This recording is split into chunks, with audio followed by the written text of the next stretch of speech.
E hoje eu vim conversar sobre um tema que geralmente ele é super frequente no nosso dia a dia, mas acaba gerando bastante dúvida quando a gente atende esses casos, que é o tema sífilis na gestação. Então, o que todo profissional da saúde precisa saber para agir corretamente frente aos casos de sífilis na gestação? É muito importante a gente saber que a sífilis, ela é uma patologia que cresceu muito, né, aumentou muito aí nos últimos anos, a gente sabe que aumentou mais de 1000%, né, nos últimos 10 anos, os casos de sífilis no Brasil. Por isso, a gente sabe que a gente precisa rastrear, a gente precisa agir corretamente, a gente precisa acertar aqueles casos que precisam ser tratados, e quando a gente está falando de gestante, né, a gente tem que lembrar que existe aquele risco da sífilis congênita que pode trazer consequências muito graves aí para esse concepto, para esse feto, para esse recém-nascido. Por isso que a gente precisa saber agir corretamente aí frente à sífilis na gestante. Então não esquece, olha só, o que o Ministério da Saúde do Brasil recomenda? O Ministério recomenda que seja feito rastreamento, preferencialmente por meio de teste rápido. Então a gente deve fazer o teste rápido. O ideal é que ele seja feito aí na primeira consulta de pré-natal. Então, quando a gestante ela chega para consultar pela primeira vez, independentemente da idade gestacional, ela chegou, quando ela recebe aquele kit de exames, né, de primeira consulta, tem que constar o exame de sífilis. Jader, mas assim, ó, aqui no lugar onde eu trabalho, onde eu atendo, não tem teste rápido. Aqui a gente tem VDRL. Tudo bem, você pode pedir o VDRL. Não, aqui onde eu trabalho, a gente vive num país continental, né, que tem disponibilidade aí de testes variáveis, né, de acordo com o local que você tá.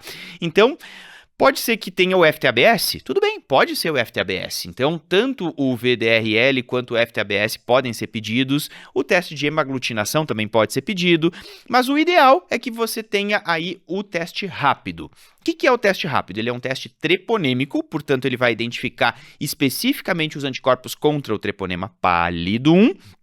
E tem que lembrar que ele deve ser solicitado 3 vezes ao longo aí desse período.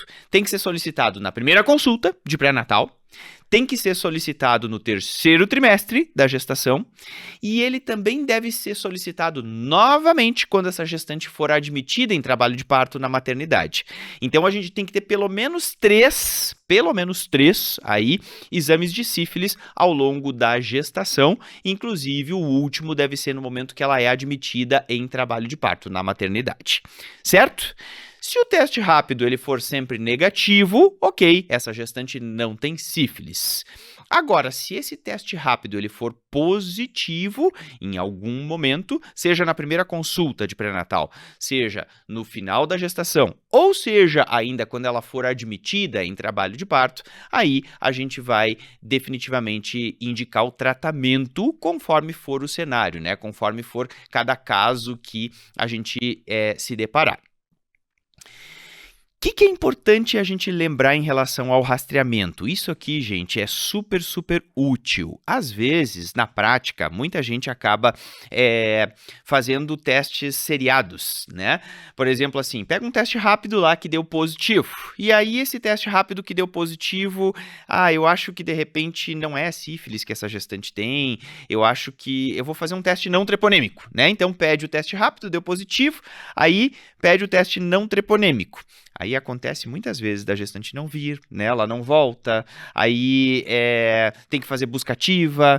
Então, às vezes a gente perde a oportunidade de tratar sífilis congênita, porque às vezes a gente pensa, não, mas de repente é uma doença tratada, né? E esse teste ele deu positivo. Bom, quando se trata de gestante, a dúvida é sempre, a gente tem que levantar, né, essa dúvida, mas lembrem que o sobretratamento, quando a gente fala de sífilis em gestante, ele se justifica, né, é muito melhor você sobretratar uma gestante do que você subtratar. Então, aqueles casos que às vezes ficam duvidosos, o ideal é realmente a gente indicar o tratamento, porque nós temos que evitar o risco da sífilis congênita. Fechado?